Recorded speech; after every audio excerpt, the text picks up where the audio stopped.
Stuck with a blank screen or a story unavailable error on Instagram? Don't let a glitch ruin your sharing spree. First, let's tackle the most common culprit: your internet connection. Weak or unstable Wi-Fi, or even a spotty mobile data signal, can prevent stories from loading or uploading. Try switching between Wi-Fi and mobile data to see if that makes a difference. If you're on Wi-Fi, consider restarting your router or modem. A simple power cycle can often clear up connectivity issues that might be affecting your Instagram experience.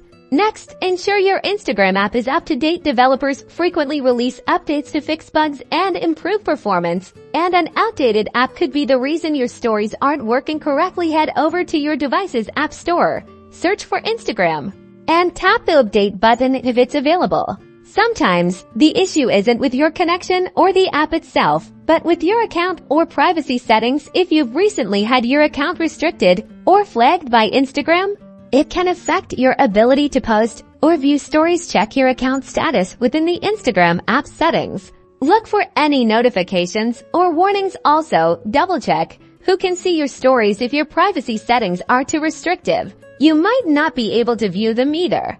If you're trying to upload a story and it's failing, make sure the media you're using is in a supported format. While Instagram is quite forgiving, very unusual file types can sometimes cause problems. Finally, as a last resort, try clearing the app's cache. This can sometimes resolve stubborn glitches. You can usually find this option in your device's app settings. After trying these steps, restart your Instagram app, and hopefully, your stories will be back in action.